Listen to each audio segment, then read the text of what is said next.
The Rules Committee will come to order. We are here for consideration of HRS 72, which directs certain standing committees to inventory and review existing, pending, and proposed regulations and orders from agencies of the federal government, particularly with respect to their effect on job creation and economic growth.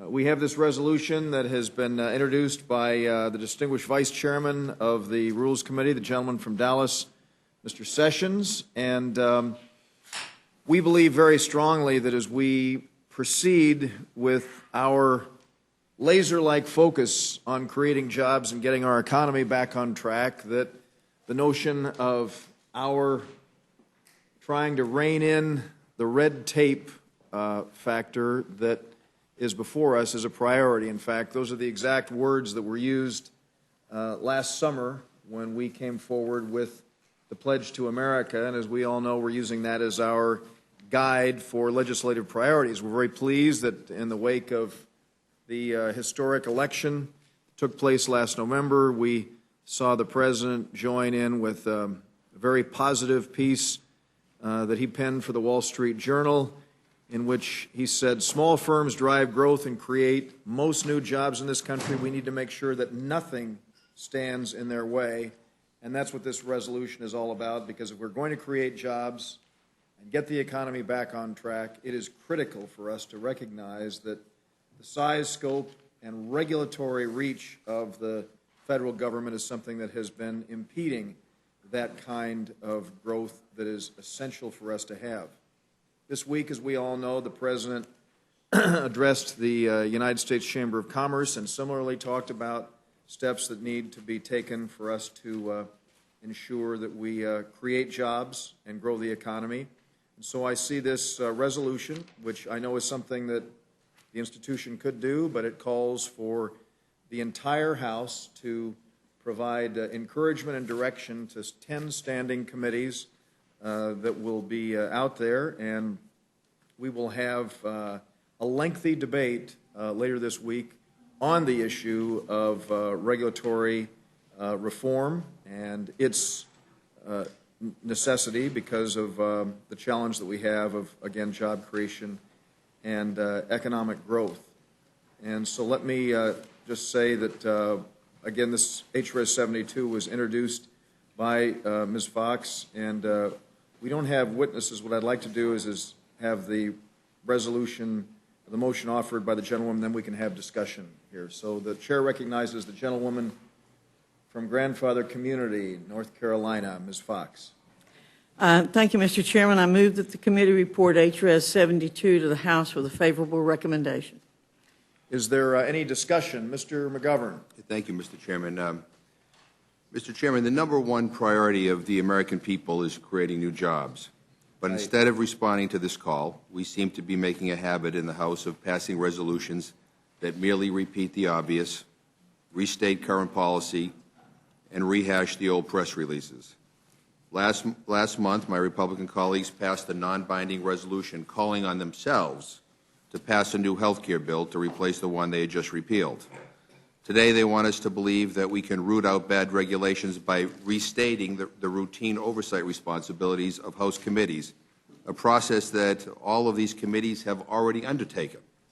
Now, we all support vigorous congressional oversight, but, Mr. Chairman, we're beginning the second month of the new Congress without a single piece of legislation to create a single new job in America. Instead of restating and rehashing what we are already doing, why don't we bring up legislation to create jobs now? Yesterday, Ranking Member Slaughter joined with several other ranking Democratic members in a letter to Speaker Boehner to ask him to do just that. The letter makes our position clear. We agree with the American people that the number one priority is creating new jobs. We called on the Speaker to heed that call rather than spending more of the House's time with these unnecessary resolutions that restate the obvious. In closing, let me express my disappointment with the majority's jobless agenda. The bill before us is another press release. I mean, if you don't pass this bill, do you all go out on vacation or go to lunch or go in the back room and play cards. I mean, if you want to root out bad regulations, then root out bad regulations. Every single standing committee, as part of their oversight responsibilities, is empowered to do just that. So I would urge my colleague, the chairman of the Rules Committee, to urge his leadership to refocus our agenda on jobs, not on press releases. We don't need to tell ourselves to do something when, in fact, the committees of jurisdiction already have that responsibility. And so I would ask unanimous consent that the text of the letter that Ranking Member Slaughter and the other ranking members sent to Mr. Boehner be put in the record. And I would. I thank the gentleman, and I've got to say that it's interesting as I look at the assembled group in the panel today, with the exception of staff. We only have members of the Fourth Estate here observing us, and so I guess we're providing a press release for you all right here. I've heard the term press release to describe resolutions that have come from this committee and have had rigorous debate on the House floor for the last several weeks. And I should say every single one of the items that we have addressed, including this, are focused on job creation and economic growth. That is why we are doing exactly what we're doing. And I've got to say that on this notion of committees could have, in fact, proceeded with other measures, it requires committees to be organized. And the only way for committees to be organized is to do it in a bipartisan way.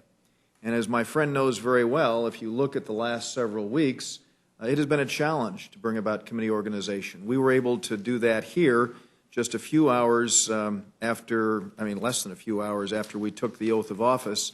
I appreciate the fact that the minority leader did appoint members of the Rules Committee, but as you know, there are other committees that have not been able to organize.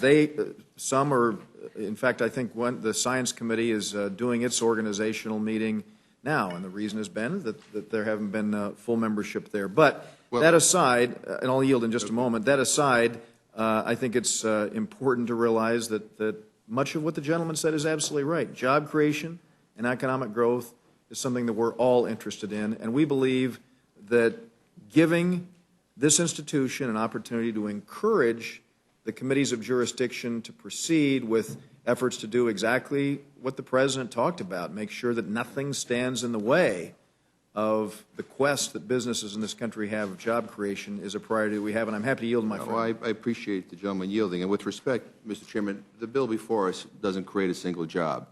The bill before us doesn't negate one single regulation. And to spend hours and hours on the House floor so that members get up and just basically pound their fists and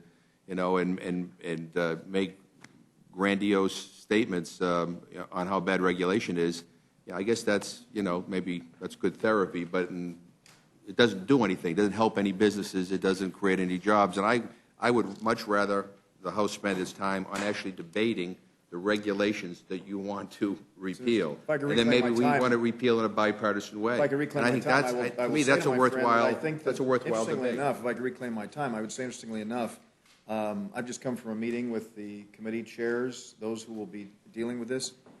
One of the reasons for us to have an opportunity for this debate is that there are going to be committee chairs who are going to talk about the work of their committee as we proceed with that. And this resolution gives them the chance to talk specifically about the reduction of a regulatory burden, which will create jobs, as President Obama has said. And I think that we will have a very good chance. Well, gentlemen, of course, I'm happy. Yeah, I just will close by saying, I think people are really sick and tired of all of us talking. I think they want to see some action up here. And so, again, I mean, I understand why you might want to move forward with this. I guess it does provide a good press opportunity, but I think we're waiting for the beef, and we hope that it comes soon, and we hope that this Congress will focus on the issue of job creation, which I think is the number one issue before the American people. As you know, we've been in session for this is the second month. Roughly 30 days, and I think that, Not and one again, job committees, still. and committees are still in the process of organizing because they're working together to put a bipartisan package here. Are there any amendments to the resolution? Are we still you move into amendments without further discussion? I had some. Of course, I'd love to hear from my friend. I thank you.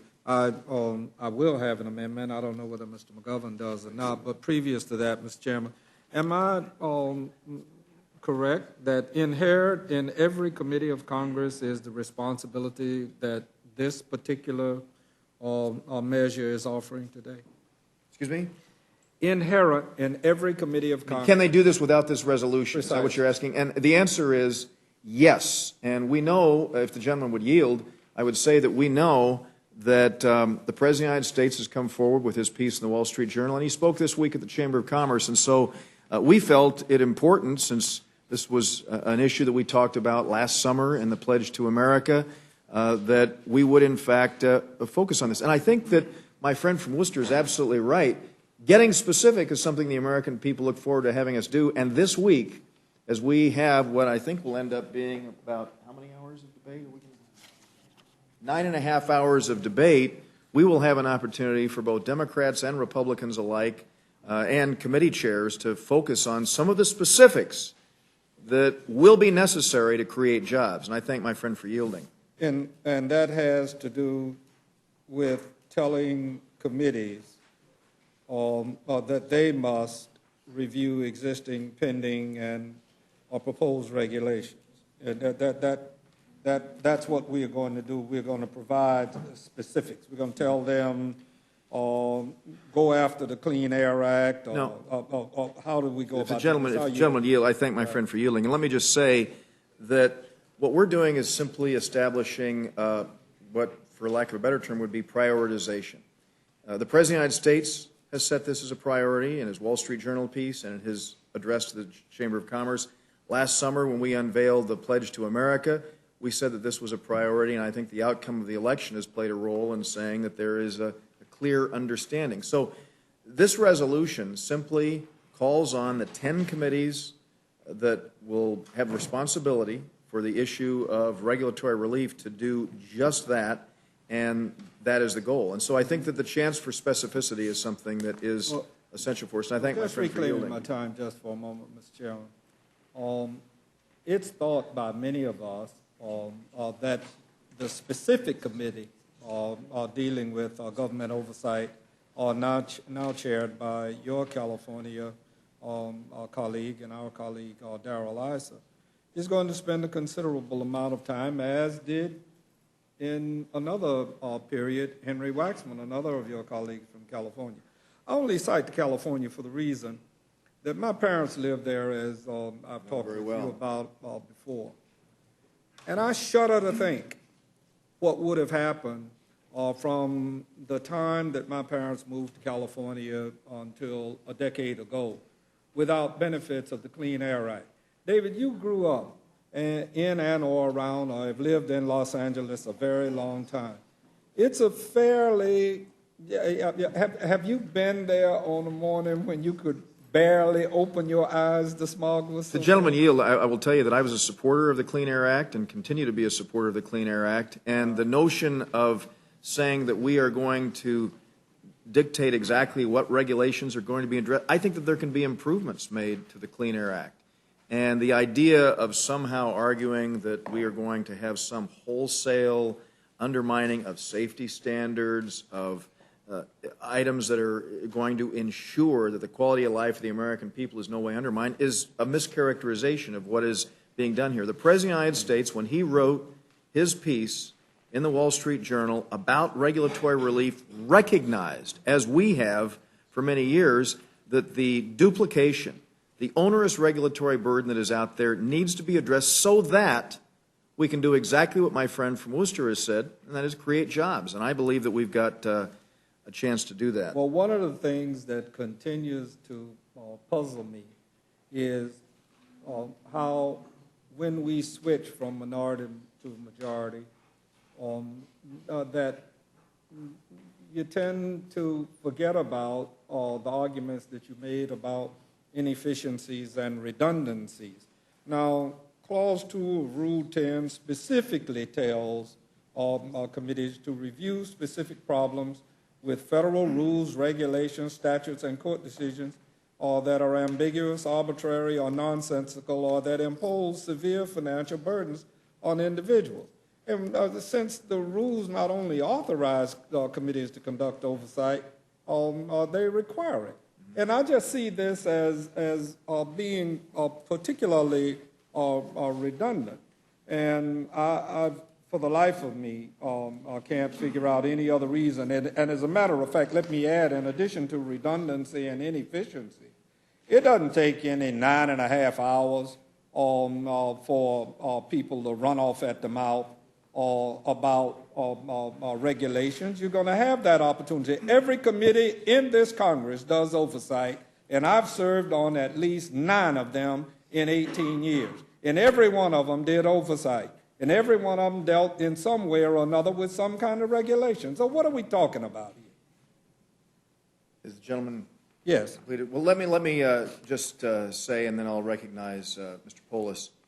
Let me just say that it is true, as I said in my earlier statement, this authority exists. But it is clear that the issue of the onerous regulatory burden that exists has gotten to the level where the President of the United States has penned an op-ed piece on this.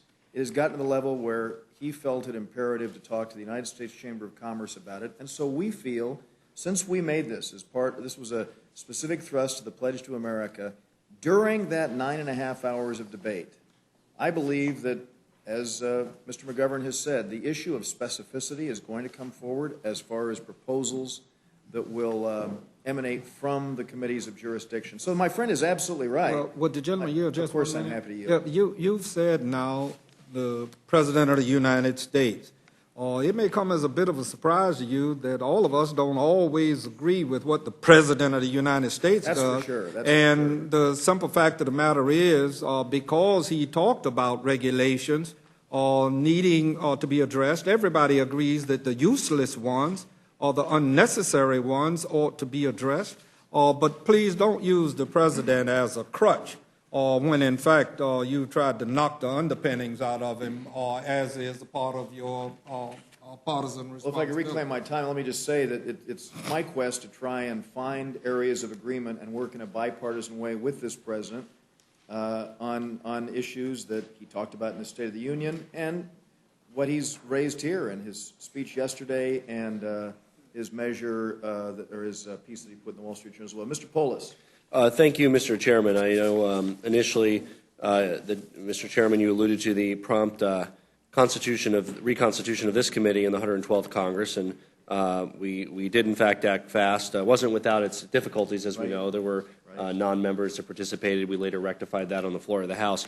My question of you is if we've constituted our subcommittees yet, or if not, when do we plan to constitute our subcommittees on this committee?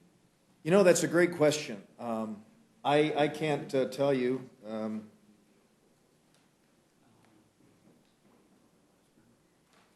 I mean, as you know, we have not filled the full complement of this committee's membership, and we will be doing that in the not-too-distant future, and at that time, we'll look forward to it. And I can tell you with absolute certainty that the gentleman from Colorado is going to be on a spectacular subcommittee.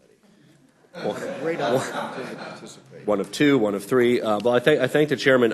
You know, the language of the resolution, like some of the other similar resolutions that come before, is largely innocuous, and of course, in keeping with the verbiage that the president chose in addressing to this House. Obviously, the difficulty is in the details. The devil is in the details. Certainly, the charges of the respective committees should not be limited to these particular areas, but these are nevertheless critical areas for the committees of jurisdiction to focus on. Of course, the real question is, when will they start focusing on them? When will they start reporting out legislation? When will we be before this body, not as a matter of original jurisdiction, but as a matter of actually doing a rule to pass a bill that is consistent with these principles to the floor of the House? I know there's a lot of hope on both sides that we will do that. We certainly hope that the chairs of these committees will listen to us. We know, of course, as a institutional matter, there's no formal requirement that they need to therefore begin acting under these, but they can certainly receive the strong encouragement of this committee and, in fact, the encouragement of the whole House if this passes. Again, these are not easy matters. When we reduce them to 3 or 5 words, getting rid of things that impede job creation, Of course, it sounds good. And then the question is, what are those actual elements? Is there agreement that we can reach on them? We will probably differ in some and agree on others. But again, I do hope, and I share my colleagues' concern, that relatively soon we progress from discussing what we're going to discuss to discussing what we are discussing and actually passing the meaningful bills forward. And with that, I'll yield back the balance of my time. I thank my friend for his contribution to say that everything that he said is exactly why it is that we're doing this. And for fear of using President Obama as a crutch, I will say that again, in that Wall Street Journal piece, he said nothing should stand in the way as he was talking about regulatory relief. And I think this committee's ability to encourage that as a priority, and having taken this action here, which I suspect we will in the next couple of minutes, the full House calling for that is important. And I will tell you that having spoken with the committee chairs, they're very appreciative of having the opportunity to specifically talk about regulations that are impeding job creation and economic growth this week while we're on the floor. And so I'd ask if there are any amendments. I know Mr. Bishop has an amendment, I'm told. Mr. Bishop? Already. I would like to move to amend the resolution with the text of the amendment that was submitted to the Rules Committee by Mr. Landry of Louisiana. This amendment would add a new paragraph at the end of Section 2 that would state that among the issues that would be presented would be that which prevents the United States from becoming less dependent on foreign energy sources. I like the amendment because obviously if we're talking about jobs, energy is a significant area. He is one that has not tried to limit the kinds of energy sources, but looking at all energy sources, which is an appropriate way to go. I think that would be an appropriate addition to this. And I think we can ensure that the committees of jurisdiction identify regulations, executive agency orders, other administrative actions, procedures that inhibit the United States from becoming less dependent on foreign energy sources. It's good for our energy portfolio. It's good for our diplomatic abilities. And Thank you very much. Resources. I look Thank forward you very much, Mr. Bishop, and your expertise on energy issues, I think, clearly underscore why it is that you want to offer this amendment, and I think that it's a very, very useful addition, and Democrats and Republicans alike, I know, join in the quest to try and ensure that we decrease that kind of dependence. Is there any further discussion? Mr. Chairman? Yes, Mr. Hastings. I had indicated earlier that I would have an amendment. I will not have an amendment at this point, but I am asking to have an amendment made in order for floor consideration When we get to the rule. report Yeah, the well, rule. this is the original All right, jurisdiction, and then when we get to the, All right. when we get to complete this, we'll All right. go to Thank you, report Mr. out the rule. Thank you. Any further discussion on the Bishop amendment? If not, those in favor will say aye. Those opposed, no. Being the chair, the ayes have it. The ayes have it. And so are there any other, the motion is agreed to, and without objection, the motion to reconsider is laid on the table. I just have a unanimous consent request. Please proceed. Gentleman from Worcester, go ahead. Just to follow up on what Mr. Hastings said earlier, I'd like to ask unanimous consent that we insert in the record the rules of the House that already exist requiring committees to evaluate regulations. Good addition. We always appreciate being reminded of the rules of the House. Without objection, that'll appear in the record at this point. Yes, Mr. Woodall. Absolutely. I'd like unanimous consent to include the Wall Street Journal editorial that was written the day after the president's announcement. They went on to praise the president Is that David Wessel's piece? for taking that spot. That's right. Went on to talk about, because it's been brought up so often and so eloquently, that this was not a jobs bill, and went on to talk about the literally billions upon billions of dollars that are lost to these regulations, and how critical it is to confront these regulatory challenges. And I like I say, unanimous consent because the Wall Street Journal, which, as Mr. Hastings eloquently pointed out, is not always the president's largest fan, found something very positive to say about him here. And going to that point, I believe these executive branch agencies already have the authority today to go in and root out those regulations that are killing jobs in what's the worst recession we've seen in a generation, and yet the president thought it important enough to ask them to focus on that, because the American people are asking us to focus on that. If we could just include this editorial, I'd Without objection, the article will be included in the record, and I thank the gentleman for his helpful addition here. If there are no further amendments, without objection, the previous question is ordered, and the question occurs in the motion of the gentlewoman from Grandfather Community. Those in favor will say aye. Those opposed, no. Opinion of the chair, the ayes have it. The ayes have it. Motion is agreed to, and without objection, the motion to reconsider is laid on the table, and that will conclude the original jurisdiction hearing for this measure. And now we will go into consideration of the rule, and the gentleman from, I guess we need to distribute the rule, so. Okay.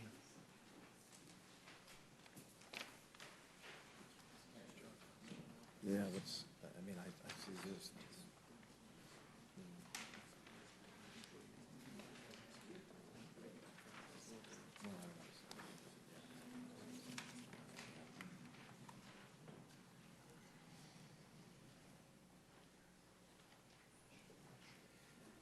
I know exactly where I'm. The chair recognizes the gentleman from the Big D, home of the Super Bowl, which was a very exciting game. It was. Sure. We had our snow on the Enjoyed it greatly. ground. Yes, you and did. 9-degree weather. Mr. Chairman, I want to thank you for allowing me to walk in a few minutes late. I had to start a policy briefing downstairs, as you were aware, and so I apologize to the committee for walking in a few minutes late. I also would like to ask unanimous consent to have my statement entered into the record. Well, let me just say, for HRS 72. my friend, thank you very much for authoring this important resolution, which I know is going to enjoy strong bipartisan support due to the eloquence and thoughtful way in which the gentleman put it together. And as I look at this statement, it looks to me as if it'll be very compelling in gaining further support. Just for the, another A resolution. paper. So without objection, that A paper will be included in the record. And the chair recognizes the gentleman for a motion. Thank you, Mr. Chairman. Mr. Chairman, I move the committee grant HRS 72, directing certain standing committees to inventory and review existing, pending, and proposed regulations and orders from agencies of the federal government, particularly with respect to their effect on jobs and economic growth, a closed rule providing 9 hours and 30 minutes of debate with 30 minutes equally divided and controlled by the majority leader and minority leader or their respective designees. 8 hours equally divided among and controlled by the respective chairs and ranking minority members of the Committee on Agriculture, Energy and Commerce, Financial Services, the Judiciary, Natural Resources, Oversight and Government Reform, Transportation and Infrastructure, and Ways and Means. And 1 hour equally divided among and controlled by the respective chairs and ranking minority members of the Committees on Education and the Workforce and Small Business. Rule waives all points of order against consideration of the resolution as amended. The rule provides that the amendment recommended by the Committee on Rules, now printed in the resolution, shall be considered as adopted. Resolution as amended shall be considered as read. Finally, the rule provides one motion to recommit the resolution with or without instructions. You've heard the motion of the gentleman. Any discussion or amendment? Yes. Let me first, before I recognize my friend, say that in light of what Mr. Woodall has just done, I was just going through again. I don't want this to be interpreted as using it as a crutch at all, but this is the piece that the President of the United States wrote in the Wall Street Journal, and if there's no objection, I'd like to include that in the record for this committee, if I might. So without objection, it's so ordered. Mr. McGovern. I want to encourage the President to write more op-ed pieces, given the fact that it has such an impression on the majority. Good. No, absolutely. I look forward to it. Mr. Chairman, I have an amendment. Amendment to the rule. I move that the committee grant HRS 72 an open rule. And I'd like to be heard on that if I could. Absolutely, please. I mean, 9.5 hours of debate on a resolution that at the end of all the debate will have changed nothing. I know that the majority has a group of people who are part of this U-Cut movement that, last year went on the floor time and time again with these ideas that they already have about things that can be cut. I want to give them an opportunity to be able to come to the floor with their common sense recommendations to cut needless regulation. Why do we need to? We have 9.5 hours to debate. I mean, why do we need to wait for? Why do we need to instruct committees if people already have good ideas? I just find it unbelievable that after 9.5 hours of debate, all this House will have to show for it is a bunch of speeches and some press releases, but nothing concrete will have occurred. And, I think we should have an open rule, allow members on both sides to come up with some ideas. I mean, 9.5 hours just to talk about how needless regulation is a bad thing, I don't think is a good use of our time. Mr. Woodall mentioned the President Obama's piece. I don't think the point of the piece was to instruct us to go to the House floor and say, needless regulation is bad. I mean, I think the point of that piece was for us to actually come up and do something concrete, to go home after 9.5 hours of debate and be able to say to a small business person, we did this to make it easier for you to create jobs. And instead, all we're going to be able to do is say we spent 9.5 hours saying needless regulation is bad. We didn't do a thing. And, I agree with Mr. Hastings that, this is a case of redundancy. We should have an open rule. The majority promised open rules. I don't know why this wouldn't be a good place to start. So I would urge my colleagues on both sides of the aisle who are interested in getting rid of needless regulation and who are interested in an open and transparent process to support my amendment to grant an open rule to this piece of legislation. Well, I thank my friend for his thoughts. I don't know if he noticed, but week before last, when we were here, we had a modified open rule for consideration of a measure that was on the floor. So the process has already begun. The fact is, what we have here is a simple House resolution. This is a House resolution that is going to give, as I said earlier, the opportunity for what I know will be specificity from committee chairs of their plans to move along with the process. As my friend knows, you can't just wave a magic wand and have these regulations vanish. We need to go through a legislative process because of the fact that it has been put into place, and this will, again, and I'm sure that this measure will enjoy strong bipartisan support on the floor, just as our measure on the quest to reduce spending to 2008 levels or less enjoyed bipartisan support on the House floor. And so I'm going to urge my colleagues to oppose this amendment, because we will again be proceeding with regular order with the committees when they proceed with their work. And the idea behind this resolution is to allow every member of the House to specifically go on record and share the goal that the President and that, again, Republicans last summer put forward on the need to ensure that we rein in the red tape burden that is there. Mr. Chairman? Mr. Sessions. I'd like to be heard. Sure. Really in response to the gentleman from Massachusetts, I'd say to you that what we're attempting to do, at least on this side of the aisle, is to allow every one of our members to come down and be thoughtful about job creation. Job creation is, in our opinion, one of the most important ideas of how we're going to turn around this economy. And I believe the American people need a dialogue. You ask why 9.5 hours? Because 8.5 was not enough. We need a lot of time where members are able to come and express themselves about things that are happening back in their communities and give answers about how we as members of Congress should be aware of these, because rules and regulations, just like the state of Texas right now is under a real battle over rules by the Environmental Protection Agency, where they have actually stripped the ability for Texas to be able to go in and offer the regulatory means for those laws, because the EPA said that they didn't trust Texas in how it would do things.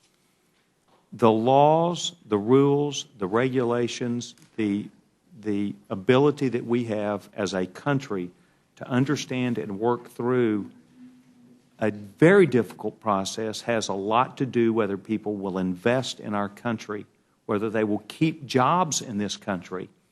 And if we do not effectively and creatively look at why we're losing jobs, what is the substance behind decision-making of business leaders, the things that are impediments to having a proper workforce that is available. Each of these areas can be dealt with in this 9.5 hours, and then we are pushing that back out to the committees of jurisdiction to where we can focus on a problem. And I think that it would be real easy for us just to come up here and pass laws and rules and regulations, and no one read the bill and no one could discuss it. This way, we've got to focus on this. I think it's an important attribute, and I, for one, in speaking for a lot of people on our side of the aisle, we believe we've got to focus, look at, talk about, struggle with, work with this administration, work with anybody who will listen about the impediments that are not allowing America to be competitive with the world, to where we do not have investment dollars that are available, and somebody like from Washington, D.C., having a set of rules and regulations that they did not completely understand, but by the time it made it down to Dallas, Texas, destroyed jobs. And so I think this is worth our time. I'm sorry you disagree. I'm sure there are a lot of things that you would prefer that we do. We think we ought to talk about jobs, job creation, investment, competitiveness, education, the kind of jobs that we need, the kind of work rules and regulations that inhibit the ability to grow our economy and to create a sense of ownership by the members of this body to where they can effectively, as they go back home, be armed with the arguments, the ideas, and selling what we need to do. So I think this is well worth the time. That's why I came up with a bill. That's what HRS 72 is about, the ability that we have to come as members of Congress, talk about things, hear ideas, share ideas, and then send it back to the committees of jurisdiction. So I'm sorry the gentleman sees where this is a waste of time. I'm supportive of it, and I'm delighted to be here today to make sure that we're going to get this thing across the line. I yield back. For his comments. The vote occurs on. May- the gentleman wants to be recognized. Yeah, I just want to respond to the. Recognizes Mr. McGovern. I want to respond to the gentleman from Texas. Look, this is fine as a suspension. I mean, seriously. I don't think anybody objects to a resolution that says we want to rid the country of needless regulation that inhibit job creation. But this bill doesn't do anything to create jobs. And if I go back and speak to my local chamber of commerce and say I spent 9.5 hours debating a resolution that said needless regulation is bad, and that's all we did, I think they'd laugh at me. The fact of the matter is we have a committee process that is empowered to actually figure out what regulations need to be adjusted and changed. We have members on both sides of the aisle who have a list already that we'd love to go to the floor. That's the reason why I'm offering open rule. I'd love to go to the floor and say, here, here's an idea. Vote yes or no on it. Why not? Be able to, after 9.5 hours, be able to go back to our business community and say, we did something. But to spend 9.5 hours to give speeches and to accomplish absolutely nothing, and this is not about job creation. If it was about job creation, I think we'd all be standing up and cheering. I yield to the gentleman. Yeah, I'm just curious if our colleague from Dallas is so passionate about allowing members to offer ideas, and I don't question his passion in that regard. I'm wondering, does he support an open rule where members would have that same opportunity to discuss the process? Yeah, I appreciate the gentleman engaging me. Of course, I think any open process is always good, but in the case of what we're trying to talk about, the 9.5 hours of allowing members open content, I think, would satisfy my desire for openness, transparency, the ability that everybody would have to come and speak about their ideas. You and I, Alcee, have been down on the floor many, many times when we were given 30 minutes, which is traditional on the rule on both sides, and perhaps an hour for major debates. I think the 9.5 hours satisfies the requirement in my mind. I've spoken with the chairman about this a number of times. There's a call on our side for transparency, openness, and allowing this. And so thank you for asking me. I feel very good about this. The gentleman says we can go down there and run our mouth about it. We can talk about it, but we just can't offer anything substantive about it. Is the I gentleman reclaim my time. I just echo what the gentleman from Florida said. Look, this is an opportunity to give members on both sides of the aisle an opportunity to offer amendments. I don't see why this should be so controversial. And quite frankly, we might be able to add some things to make this even better. Maybe some people on your side as well. And I would urge my Thank you very colleagues much, to Mr. vote for an McGovern. open rule, not a We closed rule. appreciate that, and I'm going to urge my colleagues to oppose the McGovern amendment in light of the fact that we are simply going to be calling on these committees to begin their debate, which will be under a very, very open and transparent process, encouraging the participation of both Democrats and Republicans alike. The vote occurs on the McGovern amendment. Those in favor will say aye. Aye. Those opposed, no. The chair, the noes have it. The I ask noes for a have it. roll call, Mr. Chairman. Clerk, call the roll. Mr. Sessions? No. Ms. Fox? No. Mr. Bishop? No. Mr. Woodall? No. Mr. Nugent? No. Mr. Scott? No. Mr. Westbrook? No. Ms. Slaughter? Mr. McGovern? Aye. Mr. Hastings? Aye. Mr. Poe? Aye. Mr. Chairman? No. Clerk, report the total. 4 yea. And 8. And the motion is not agreed to, there are 3 yeas and 8 nays. And the chair recognizes the gentleman from Fort Lauderdale. I thank you very much, Mr. Chairman. Before I proceed with the amendment, I'd like, it's almost fortuitous that constituents of mine happen to be coming here for a meeting with me. They represent the Workforce Alliance in Palm Beach County.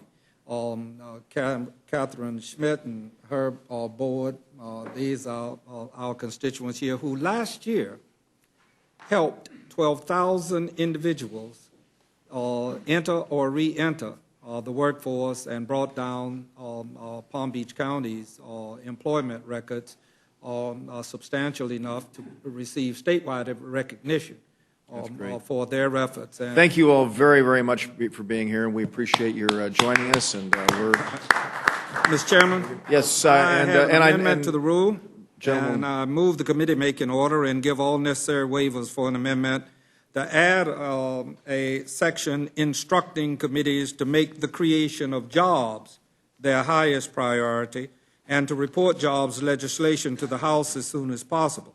The amendment also says that the legislation is to be considered by the House under an open amendment process. I thank the gentleman for his amendment. I'm going to encourage a no vote by virtue of the fact that we would not want to be predetermining the work of this very important committee. And obviously, this is about job creation and economic growth, and so I urge a no Well, vote on the Mr. Hastings Chairman. amendment. Mr. Hastings. The resolution we're considering here, quite frankly, as Mr. McGovern has said, isn't objectionable.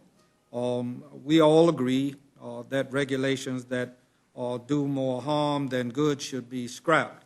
I wish we had been of a mind to be about properly regulating Wall Street before they did America in. I wish we had been really mindful of the deep drilling that caused BP to do what they're doing. I remind Mr. Sessions that a gas refinery has had a significant explosion. Fortunately, no lives were lost. 35 miles right outside Houston today. The President has said it, and you all now have a newfound friend in the President, it appears. And you've said it, and we've said it, and the rules of the House already require committees to carry out this sort of oversight. And that's why we just wonder why we're spending a whole week on this resolution instead of coming up with ways to create jobs or ways to help these folk who work at the Workforce Alliance have the necessary funding in order to be able to retrain the significant number of Americans in their area as well as around this country. Would the gentleman yield? Sure. Mr. Hastings, I was looking at your amendment, and I happen to share with you a little passion for prioritizing things. But my question to you, and it may be more appropriate since we have some experts, successful experts, not just experts, but folks who've done it successfully from your home, why did you prioritize legislation to create jobs in the United States rather than prioritizing the identification of those regulations that destroy jobs in the United States? Because my experience in Georgia is it's easier to keep those good jobs that you have rather than create brand new jobs. This might be the experience your folks have, but why the creation of jobs as opposed to the prevention of the destruction of jobs as the number one priority? Well, Mr. Woodall, now that you're here, and I enjoy so very much the fact that you bring to us a fresh perspective. The reason I'm saying that we need to prioritize jobs is the exact same reason I said to Nancy Pelosi and President Obama and everybody in this House before we lost the election, that we needed to prioritize jobs. Now, talking about regulations, I can talk about them from 18 years of experience, or regulations that have been useful and a significant number that have not been particularly useful.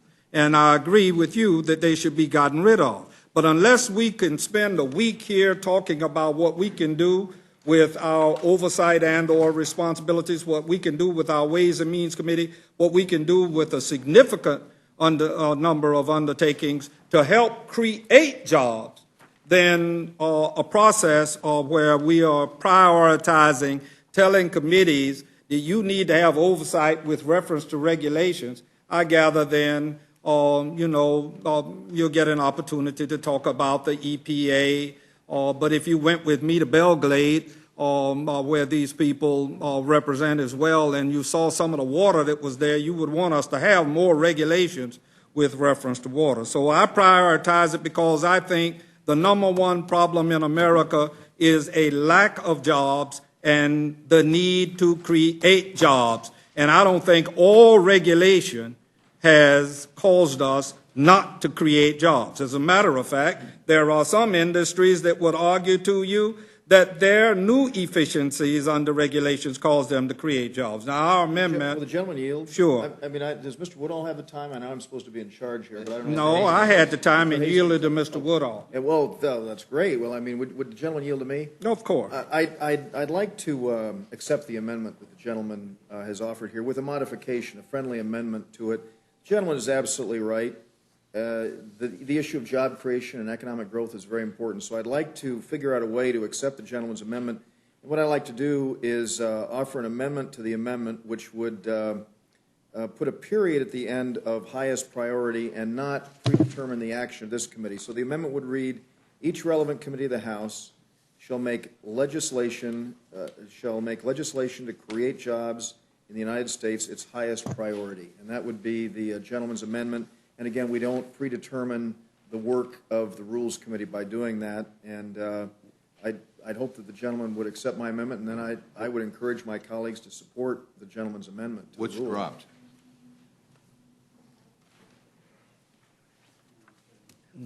It'd be ending at line 4. So the amendment would read, the gentleman's amendment reads, each relevant committee of the House shall make legislation to create jobs in the United States its highest priority. And such legislation shall be reported to the House as soon as possible and be considered by the House on an open amendment process? Well, I would strike from the end of then I can't concur. Okay, well, I would like to, the gentleman opposes the amendment to the amendment? I do. Okay, well, be happy to... the gentleman had yielded to me, and I'm trying to figure out a way to take the gentleman's proposal and implement it here, but if the gentleman chooses to not accept his amendment as modified, that certainly is right, and I thank my friend for yielding. All right. Is the gentleman completed then? No, with Mr. his? Woodall asked for a record. Okay, I was going to recognize Mr. Woodall, but if you'd like to yield to him, you're certainly welcome to do that. And we'll continue to try and work on your amendment if we can. I would, Mr. Tracy. I was just going to encourage you to reconsider. What a tremendously important amendment this is to offer. And again, thinking about the creation of jobs, the prevention, the destruction of jobs, to go ahead and make that change. Coming from the small business folks in my neck of the woods, they said if one more politician walks into a Chamber of Commerce meeting and says, I'm going to go up there and solve your regulatory problem and create jobs, they're going to say, well, which regulation is that? What is that specific exactly as you're saying? And this, your amendment is really going to drive that message home to the committees. I'm going to live with my amendment as I offer. Okay, so then in light of the decision of the author of the amendment rejecting my friendly amendment to his, I'm going to withdraw my second-degree amendment to his amendment and see if there's any further discussion. If not, the vote occurs on the Hastings amendment. Those in favor will say aye. Aye. Those opposed, no. No. And paying the chair, the noes have it. The noes have it. Clerk, call the roll. No. Mr. Bishop? No. Mr. Woodall? No. Mr. Nugent? No. Mr. Scott? No. Mr. Webster? No.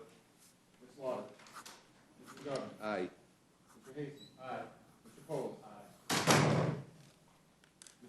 No. And the clerk will report the total.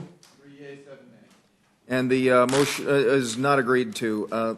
Let me, so how's Ms. Fox recorded? She's not recorded. And gentlemen, I think she might want to vote no. I think she wants to vote no. And clerk will report the total. 3 yeas, 8 nays. And the motion is not agreed to, and let me just say to the committee that I will continue to try and work as diligently as I possibly can to work with colleagues who have amendments to improve them so that this committee can accept them. And I'm happy to recognize Mr. Polis. Thank you, Mr. Chairman. I have an amendment to the rule. I move the committee make an order with the appropriate waivers, Amendment 2 by Ms. Lee, telling committees to focus on reducing poverty and addressing the needs of the chronically employed. If I can be recognized to discuss the amendment.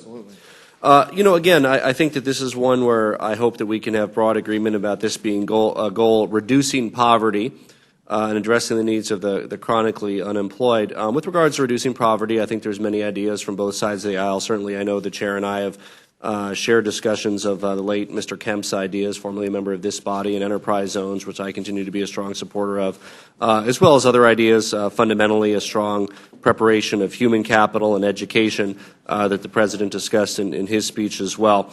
When we talk about reducing poverty, some of it indeed can be a function of these various other elements that are in the resolution, but poverty is unique in the fact that there are areas of this country, and I'm sure that my colleagues on the other side of the aisle would agree, there's areas of this country where capitalism fails to operate. There's areas of this country where the opportunity, the reach of the law fail to reach, whether it's geographic areas, areas of our labor market, where there is a cycle of poverty.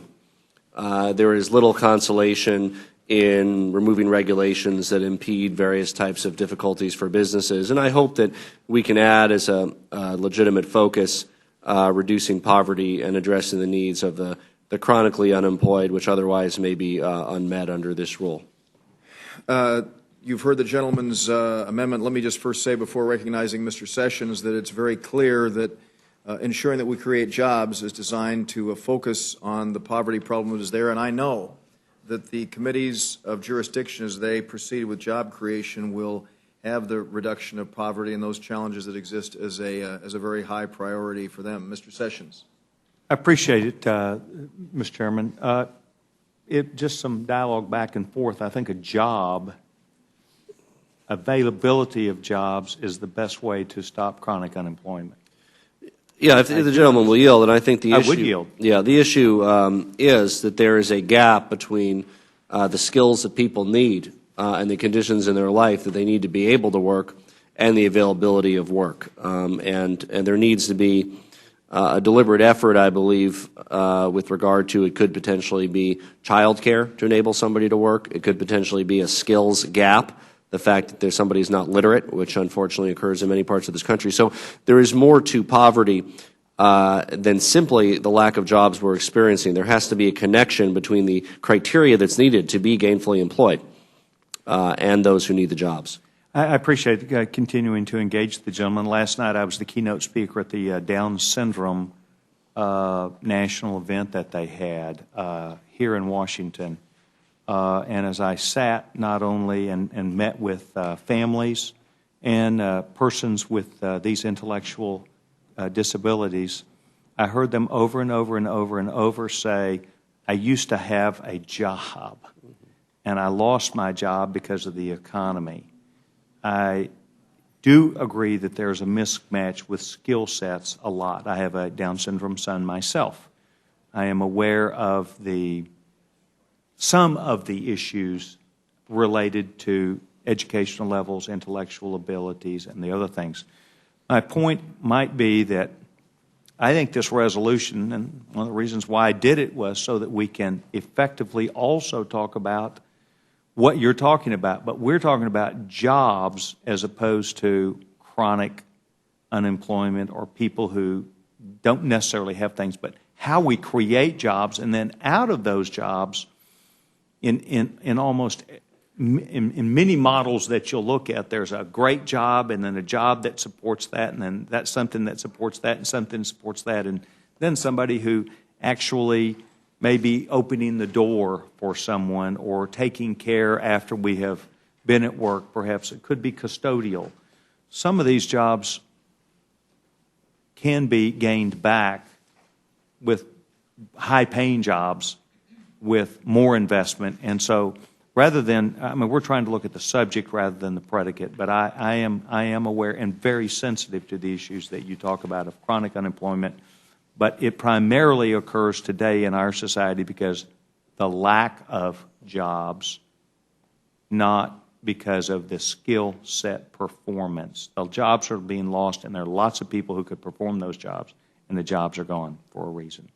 I think the gentleman's very thoughtful about this. I appreciate him.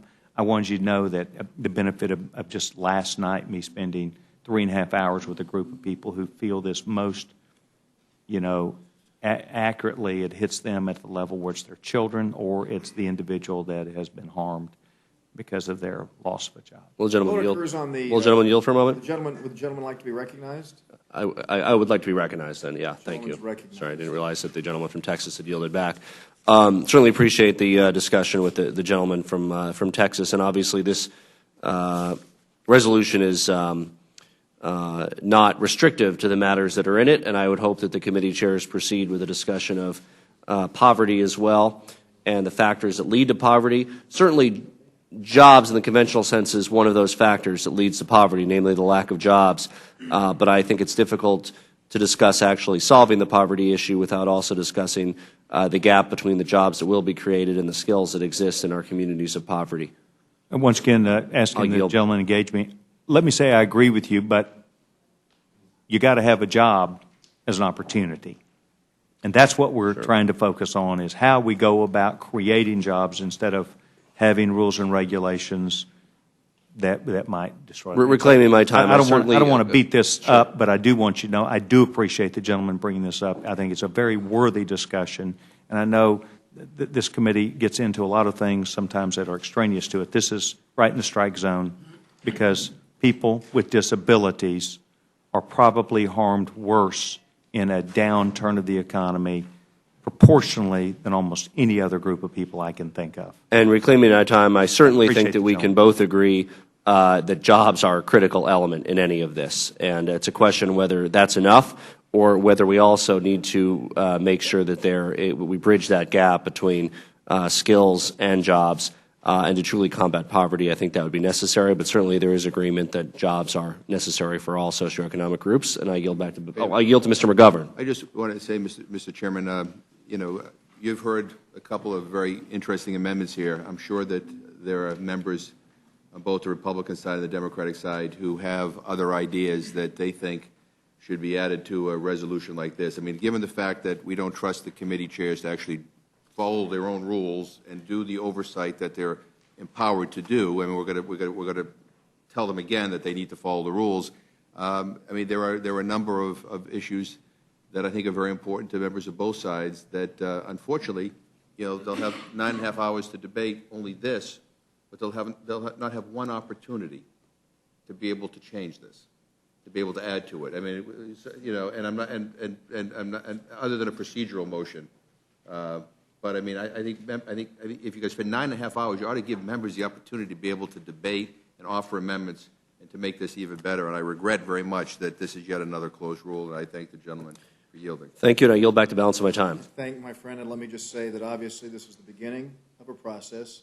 I'm very pleased that we share the exact same goal of ensuring that every member is able to participate. That's why 10 committees of jurisdiction, which will comprise most of the membership of this body, will be able to. The vote occurs in the Polis Amendment. Those in favor will say aye. Those opposed, no. Opinion of the chair, the noes have it. The noes have it. Motion is not agreed to. I guess a roll call vote, Mr. Chairman? Oh, clerk, call the roll. Mr. Sessions? No. Ms. Fox? No. Mr. Bishop? No. Mr. Woodall? Mr. Woodall? No. Mr. Nugent? No. Mr. Scott? No. Mr. Webster? No. Ms. Slaughter? Mr. McGovern? Aye. Mr. Hastings? Aye. Mr. Fuller? Aye. Mr. Chairman? No. The clerk report the total. 3 yea, 8 nay. And the motion is not agreed to. Are there further amendments? If not, the vote occurs on the motion of the gentleman from the Big D. Those in favor will say aye. Those opposed, no. Opinion of the chair, the ayes have it. The ayes have it. Motion is agreed to. The gentleman from Dallas, Mr. Sessions, will be managing for the majority. And from Fort Lauderdale, Mr. Hastings. So thank you all very much for your participation. And we'll be meeting on Friday at we haven't announced a time yet. Okay? Thank you. Without objection, the committee stands adjourned.